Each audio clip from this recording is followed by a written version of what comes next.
Folks, today we are coming to learn a bit more about the exchange rate regime of Ghana and whether the injection of dollars into the economy by the Bank of Ghana is intervention or intermediation.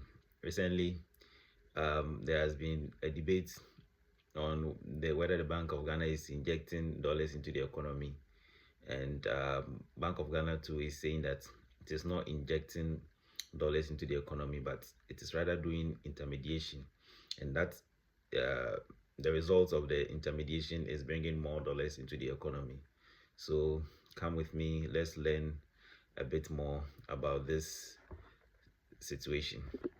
So today we are going to look at the overview of the Ghanaian foreign exchange market, understanding the role of Bank of Ghana. Then we'll look at the definition of intervention and intermediation in terms of monetary policy. And also we'll analyze the dollar injection into the Ghanaian economy, whether it is intervention or intermediation. So as a way of overview of Ghana's foreign exchange market, we'll look at the structure of the foreign exchange market in Ghana.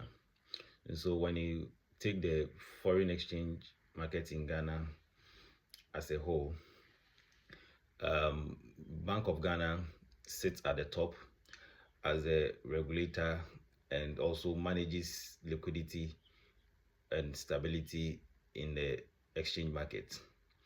Then we come to the formal participants, i.e. the authorized dealers and the banks, who play a major role in the currency trading in the market, because they also deal with their customers who needs the dollars for their trade. Also, so they play a major role in the circulation of the currency in that market. Then we have the informal channels. The informal channels, we have the forex bureaus, and we also have the black market participants. They also help in the distribution or providing liquidity into the market and the exchange services to the market. If you have cedis and you need dollar in the small quantities to work or your things out, you can go to the forex bureaus to go and do your exchange. So they are also, so in terms of structure, that's how the foreign exchange market it's in Ghana. We have the central bank as the regulator and the provider of liquidity and stability in the market. We have the banks and authorized dealers who also play a big role in terms of currency trading between traders and their foreign partners. Then we have the informal channels, the forex bureaus, and the black market participants. When I say black market participants, those who know that they are also there, although some of them are not legally registered to do it, but they do it. Those people are also there who help and facilitate in the exchange services of the foreign exchange market. Okay, so still on the overview, we have the major players. As I said earlier, the banks, the commercial banks are major players in the exchange market. We have exporters and importers who are also drive the demand and supply of foreign currencies in the market, because exporters, we all know that they export goods outside the country and they earn foreign currency and they bring it back to the country. So they influence the supply of the currency, and importers to import things outside the country into the country, and they need the foreign currency in order to import into the country. So they also drive demand. So they are big participants. The two of them are big participants in the foreign exchange market in Ghana. Then we have the central bank. As I said, they are the regulators and they regulate the liquidity in the markets and also regulate the stability in terms of exchange rates in the market. Then we have the multinationals. Multinationals also influence the foreign exchange markets in big time, because for them they affect demand, they affect supply. Because in terms of supply, they bring their investments in, which is in foreign currency, into the country, and in terms of influencing demand, at the end of the period they have to repatriate profits. And so in repatriating profits, they also affect the demand big time. So especially most times in uh, March, April, when they finalize their financials and they have to repatriate profits, it has a toll on the exchange rate in Ghana every time that they have to repatriate profits to their investors. That is what happens to our markets.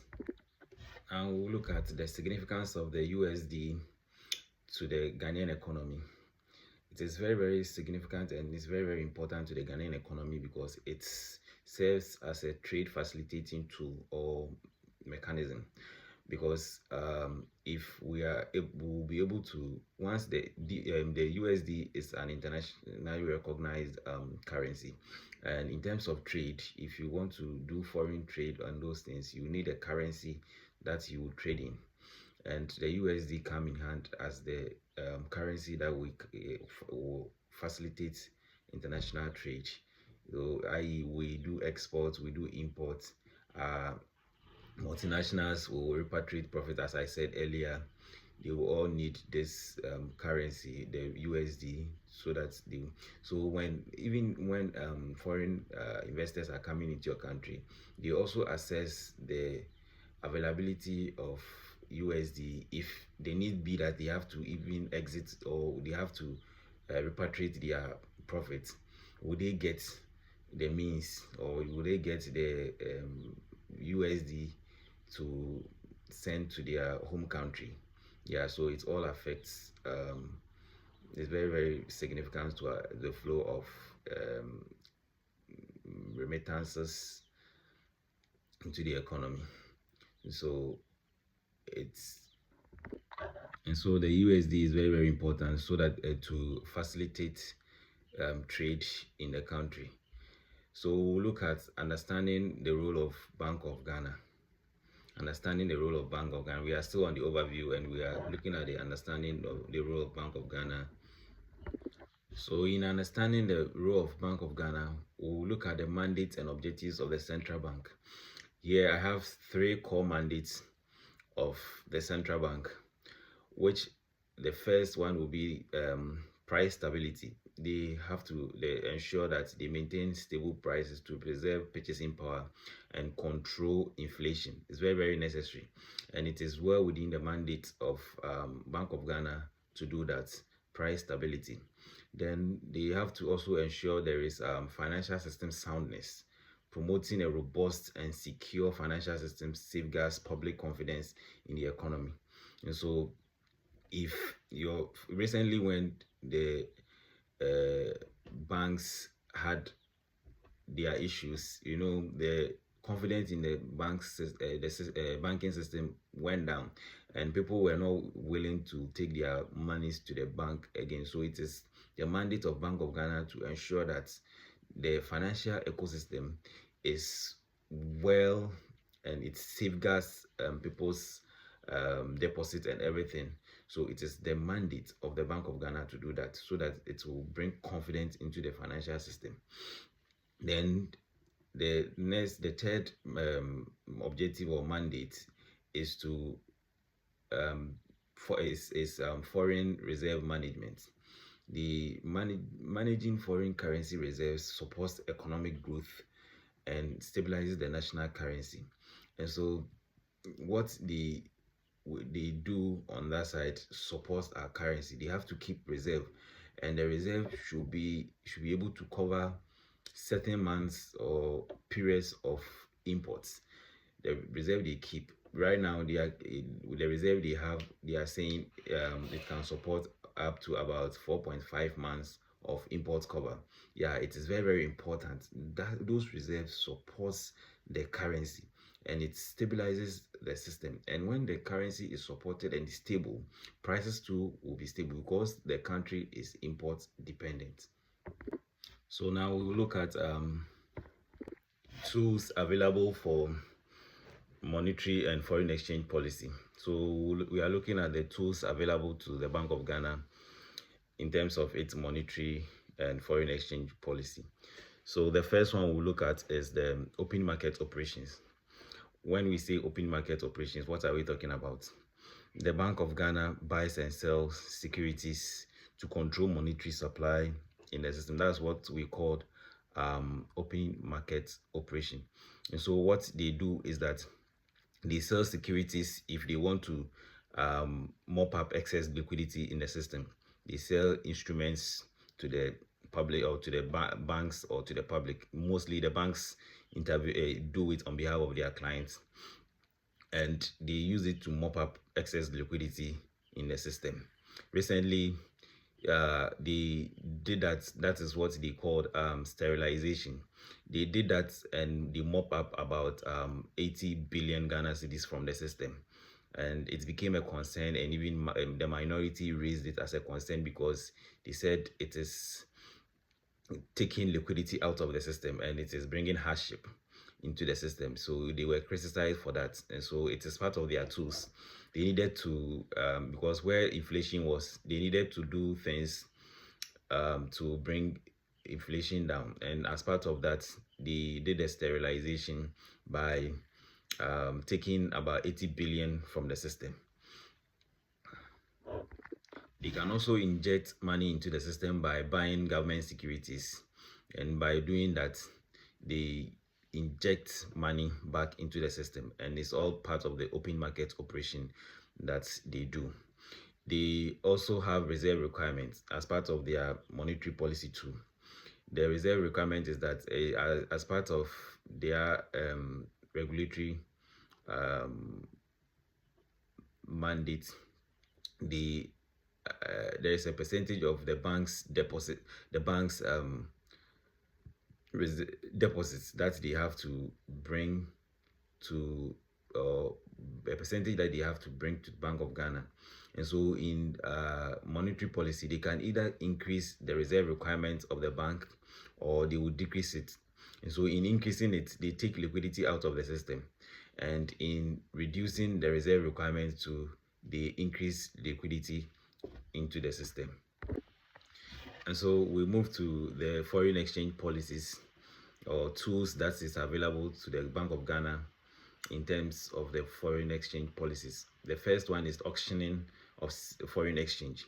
The Bank of Ghana auctions foreign exchange to control the supply of foreign exchange into the system.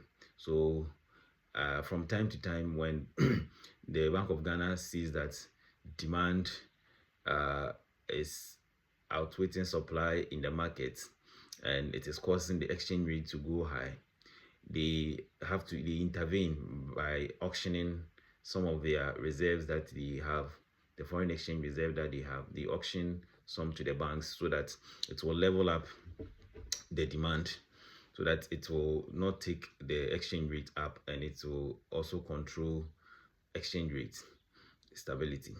So this the foreign exchange auction is one of the two for Bank of Ghana in terms of foreign exchange policy.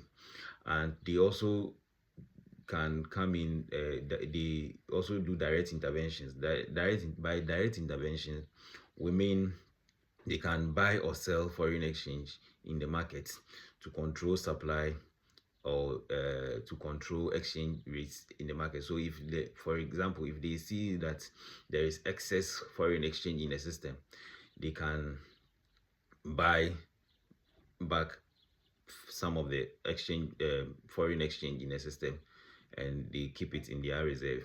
So this is what these are some of the tools available for Bank of Ghana in terms of controlling monetary policy and in terms of foreign exchange policy.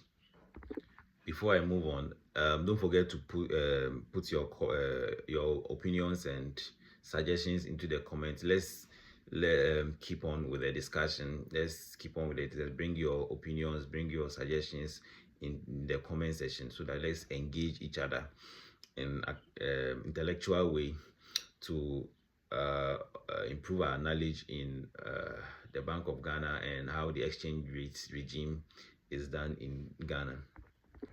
So now we move on to the rationale for injecting US dollars into the Ghanaian economy. So what is the reason behind the injection of the dollars into the economy? So this is what we are now coming to look at. Then from there it will lead us to whether the recent injection into the dollar injection into the Ghanaian economy is intervention or intermediation. That is the main point of our discussion today. So let's not lose that. But before that, we have to get certain things right before we go into that debate. And so the first rationale in doing so, or in injecting dollars into the Ghanaian economy, is addressing liquidity shortages. Injecting US dollars alleviates liquidity shortages, ensuring business and consumers have sufficient funds to operate smoothly. So that is the first point, is what it alleviates liquidity shortages, because when there's shortage of foreign currency in the market, that is where the exchange rate goes up. And you know, when exchange rate goes up, it affects prices, because remember, Ghana is import dependent, and so it directly affects prices of fuel, everything from fuel to the staples on our table. It affects everything. And so when Bank of Ghana sees that the supply in the system cannot meet the demand, they inject dollars into the economy. Then the next rationale for injecting dollars into the economy is stabilizing local currency. You know, local currency stability is one of the key mandates of the Bank of Ghana. And so when it sees that the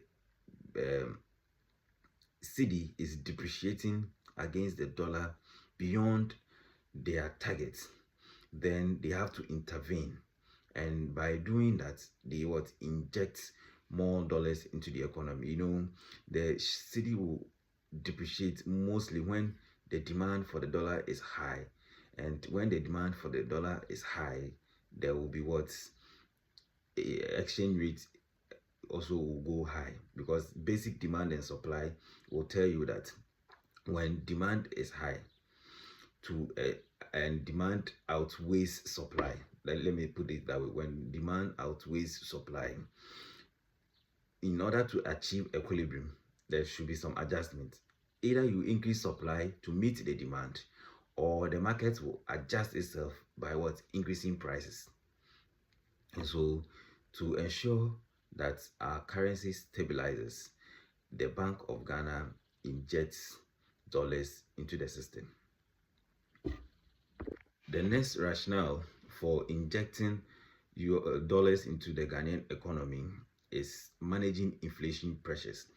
Remember, I told you that Ghana is import dependent, and when our exchange rate goes up, it affects the prices of everything, and it leads to inflation. It leads to inflation to going up. And so when Bank of Ghana sees those signals, and they see that the inflation pressures are mounting and its prices are going up, they also inject dollars into the system, so that it will help reduce it will help the cedi to be stronger against the dollar. And in so doing, when they do that, prices also automatically stabilize, because the exchange rate is key in determining prices of goods and services in Ghana, because we are import dependent. Another rationale for injecting injecting dollars into the economy is supporting trade and investment. as I said, importers and exporters play a key role in our economy. And so if they need the dollars for their trade and they are not getting, it's frustrating and it stifles economic development. And so when they have access to dollars to facilitate their trade, they are able to help in the economic development of the country. And so Bank of Ghana injects when it sees that the traders, the importers, the exporters, the foreign investors need the dollars. He has to do that to forestall or to facilitate economic development. So now, as we now know the rationale or the reasons behind the injection of the dollars into the Ghanaian economy, we are now coming to look at the definition of our key topic. And our key topic is whether the injection is intervention or intermediation. So we'll look at the definition of intervention first, then we'll look at the definition of intermediation in relation to monetary policy. So the intervention by Bank of Ghana in terms of in relation to monetary policy is where the Bank of Ghana directly participates in the market to forestall stability in the market. That is what, as we've learned earlier, they inject the dollars into the markets when they see that there is less liquidity in the market and it's causing the exchange rates to go out, it's causing the cedi to depreciate. They have to intervene and they inject more. And how do they intervene? By auctioning to the banks. By auctioning the dollars to the banks, that is how they intervene directly into the market. And the purpose of their intervention is to stabilize the exchange rates in the market. That's the purpose of their intervention. So Bank of Ghana's role as the intermediation role is where they act as facilitator, enabling fund flow between different market participants. And so in this situation that the Bank of Ghana is saying that what they are doing now is intermediation. This is what they mean. They mean that now there is gold board, and the gold board needs cities to buy gold from their dealers, and the banks also need dollars. And so what the Bank of Ghana does is that it facilitates the movement of cedis from the banks to gold board. And after gold board purchasing the gold, the Bank of Ghana will take the gold and give it to their off-takers. And the off-takers will give them dollars, and they give the dollars back to the banks. And so that is what they are saying, that it is intermediation that they are doing, but not directly intervening in the market by auctioning dollars into the market. So that is what they mean. And so that is what they are saying, that they are not doing intervention, but they are doing intermediation. And so for me, my point is that they can do both depending on timing. They can do both intermediation and intervention depending on timing. If the banks need the dollars immediately, the Bank of Ghana will do intervention by auctioning the dollars to them.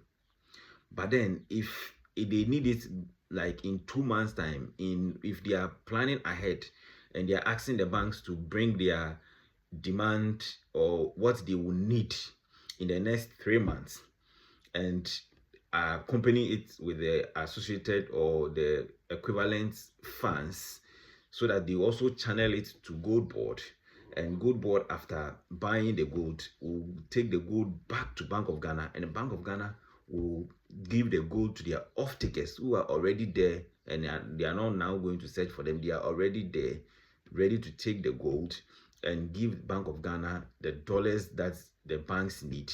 Then the Bank of Ghana will transfer their dollar equivalent of the cedi amounts they took from the banks to the banks. But then if the banks, or there is the need for immediate USD inflow, the Bank of Ghana can go into their reserve and take those monies, go into their reserve and auction some to the banks. And so at this point, you bring your views in the comment section whether you see what Bank of Ghana is doing as intervention or intermediation. So in conclusion, as the Bank of Ghana plans to inject $1 billion into the markets in this January, they can either do it through direct auction, or they can do it through their existing intermediation policy by taking, in terms of the intermediation, I say by taking the equivalent of the $1 billion from the banks and give it to Gold Board, and Gold Board will quickly mobilize the gold, that's the equivalent gold of the $1 billion, and give it to Bank of Ghana, and Bank of Ghana will give it to its off-takers, and the off-takers will give the dollars for Bank of Ghana to give it back to the banks that it took the cedis from. And so here we'll end here and prop your mind for the next topic. In our next topic, we'll look at gold for oil and Gold Board. Which policy is superior? So we'll come and analyze gold for oil and Gold Board.